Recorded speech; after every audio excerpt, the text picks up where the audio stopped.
You have brought something I've been very excited. This is becoming the VR show today.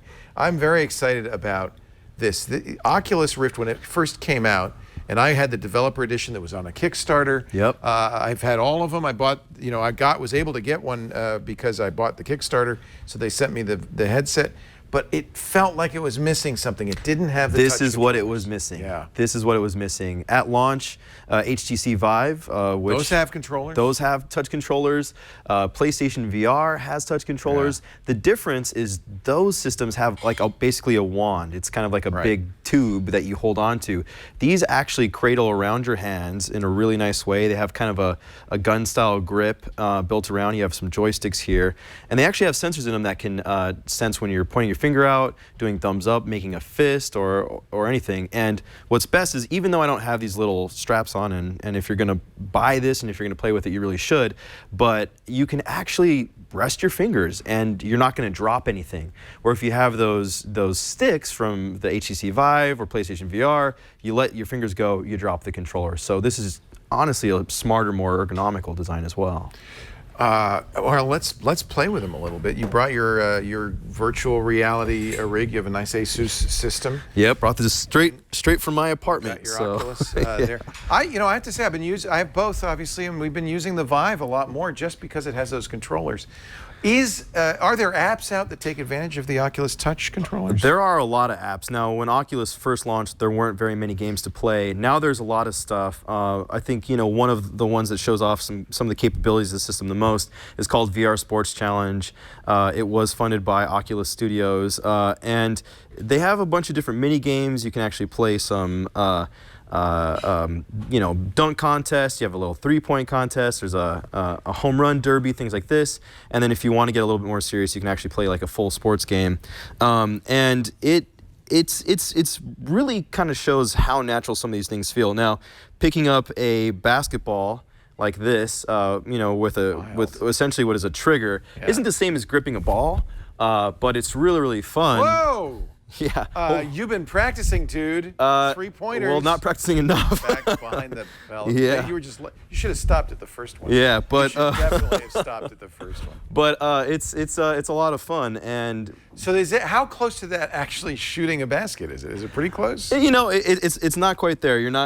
But you're definitely going to work up a sweat. You're standing in one place since the sensors can only pick you up so far. That's pretty cool. But it is definitely a blast. Now they need a lot more games like this. But as far as things, whoa, another 3-pointer. Yep. I'm only bad about half the time. Oh, 2 in a row. So we'll see. Whoa, dude. There's 3. That was trash. And let's try with a special money shot. Magical and that was bad as well. So I'm actually just about as bad in virtual reality as I am in real life. So that's encouraging. That looks like fun, though. I have to say, and I can see you actually worked up a little bit of sweat there. It definitely is. Now, you told me, what's your favorite game? You told me that there's a good game. My favorite game is a game called Super Hot, and the reason why I like this game so much is your actual body kind of keeps you in the game, and everything that you do looks... Oh, it wants to update. This is not the time for an update. Oh, it requires an update. What? Go ahead, update, and then we'll do that. We'll just take a little pause. We'll take a little break here. Yeah. I really want to see the Super Hot game. So what makes Super Hot so great is when you move... now I know why he's so good. He's a Lakers fan. Yeah, I'm about as good as the players on the Lakers too. They're pretty lousy. When you move in Super Hot, the game itself moves, and when you stay still, the game itself is paused. So it's actually a shooting game. Weird. Yeah, you're basically. It's almost like if you're watching Saved by the Bell and Zach Morris can freeze the world. It's like that. Okay. And so then the action can stop, and it's a shooting game. And it gives you basically the ability to control your next move by taking a breath, pausing, thinking about it, and then being strategic about it. Oh, I kind of like that. Yeah, there's nothing else quite like it, and it was actually built for the Xbox first, but it feels like a game that was built for VR. This is the kind of stuff that really takes advantage of all of these features. So far, the Vive and Oculus games I've played all feel like demos more than a game that I would actually buy and play. You know what I mean? We're really starting to get to that point, and it's about time, given how expensive this stuff is, that we're starting to get some fully fledged full-fledged games. Super Hot is one of those examples. There's a game coming early this year called Robo Recall, where you're literally fighting in the future robots that have gone haywire, and you get to pull them apart, you get to shoot them with guns, stuff like that. That's pretty fun. Another game called Dead and Buried that's fantastic is kind of like a Wild West shooter. Here's what Super Hot looks like. So it's kind of like bullet time a little bit. It's a little bit like bullet time, and now it really just relies on the headset and those motion sensing touch controllers to do what it needs to do. But it's so convincing looking that it really makes it feel like your entire body is the controller, and it delivers on the promise of VR in a really great way. However, I got to point out once again that we're shooting voxels. We're not quite to a real environment, and this is more of that, feels like more of that demo. Is that because it's so hard to do in 3D? Yeah, I mean, you have incredibly powerful PCs powering these headset systems, even more powerful than what you're going to get with an Xbox or a PlayStation. Right. But you're not quite there for photorealistic graphics yet. Okay. I think part of it is also the sense that inside of these headsets, for a lot of people, there's still some motion sickness. There's still a little bit of not quite believing it's reality, and this kind of helps you recognize that this is still a virtual world versus the real world. It's like the uncanny valley. You don't want to make it too realistic because people will then really hurl. Yeah, exactly. Yeah. So there's is the update done? I think it is. Let's see if it is. I sure hope so. All right. I want to play. Yeah, if you want to give it a shot. I want to call it super bad. Super bad. But it's not. It's super hot. Okay. But yeah, if you want to give it a shot, or you want to see me do it. No, I'll take a pass. Go ahead. All right. Well, one of the reasons is, and this, poor Nate had to come set it all up again. Is as soon as you set everything up in a new space, you got to recalibrate. It's a big problem. I still feel like we're in very much early adopter days with VR. It's not for everyone. Well, it definitely is in that early adopter stage, but this is the sort of stuff that needs to happen before a game goes mainstream, right? So you see here's my virtual gun, shoot the bad guy. That was mean. Yeah, he was just standing there. Or that's a practice round. Yep, it's a practice round. All right. So essentially the game moves when I move. So if I'm standing still, nothing happens, but then as I'm moving any part of my body, interesting, it recognizes. Right.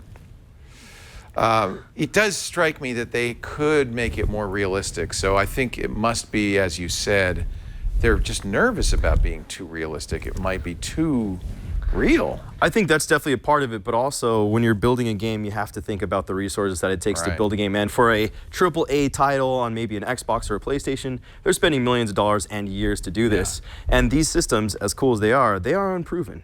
Millions of people don't necessarily have these in their homes yet. Right. So until there's a massive market, as there would be with a PlayStation 4 game, exactly, they're not going to put the resources in. Yep, and you can see here I am dodging. Oh, you're dodging bullets in slow-mo. You're getting a workout here, Nathan. Yeah, this is not the sort of game that you want to play if you want to be lazy on your couch on a Saturday morning. Well, that is kind of what VR games are about, right? In fact, I was a little disappointed when the PS4 VR came out, and you have to sit down while you're playing it. It kind of is not as much. It's not as fun, frankly. It's not as fun, but the PS4, the PSVR is definitely cheaper and less expensive, so the barrier to entry is a little bit different there. You'll pay $200 just to get these touch sensors, by the way. Exactly, on top of the cost of the headset, and then the PC that you're going to need, which is going to be about $1,000 to $1,500 already. By the way, nice shot to the head. You actually literally knocked his block off. Throwing stars, you ninja, you. Yeah, well, I'm as bad at that as I am at shooting a basketball. Oh, but there you go. that has to hurt. Yep. Wow. Yeah. Wow. So that's the other thing that's important to realize if you're thinking about these technologies. There's no point in getting a machine that's much faster than the base model, only because developers are developing for the base model.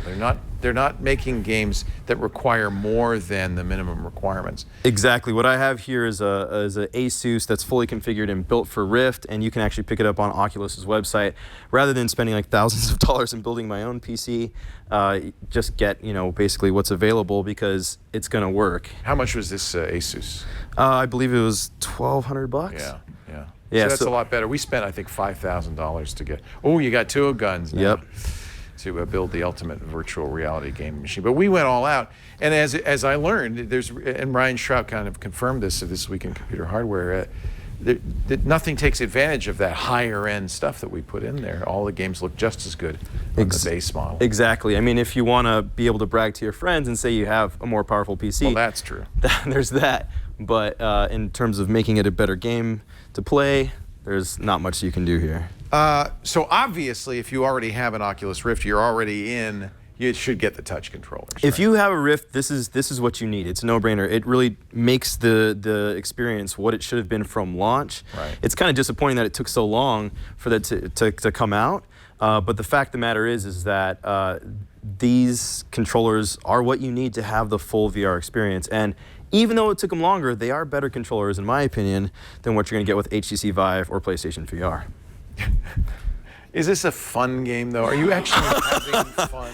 This is actually one of my favorite games, and one of the things I spend the most time playing. But yeah, I guess it's a matter of taste, huh? It doesn't grab me. You're not feeling it. Well, you know, there's VR Sports. There's of course this game, Dead and Buried. We can give that one a shot if you'd like. No. You know what I actually find I play the most? Office Simulator. No, you're one of those guys. I'm one of those guys. You're one of those guys. Oh man.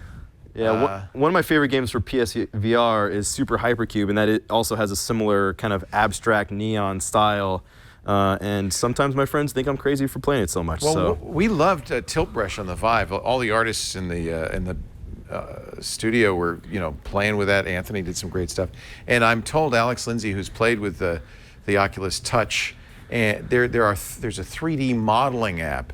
Yes. That he says is going to be, frankly, a world beater. That it is so good that 3D artists are gonna want to use that instead of any other system. That this is just really makes it. Yeah, it's called Medium. There's also a drawing app called Quill, and both of those apps are fantastic. And in fact, Oculus is already having animators use these games to make these apps to make films, and it really changes it from an application to an actual genuine creative tool. Yeah. Well, thank you, Nathan, for bringing this along and giving us a demo. I really appreciate it. Yeah, my pleasure. That's pretty cool. Then you have VR face when you're done with all these headsets as well. Like a raccoon. They've got some social stuff to get over first before these become really big.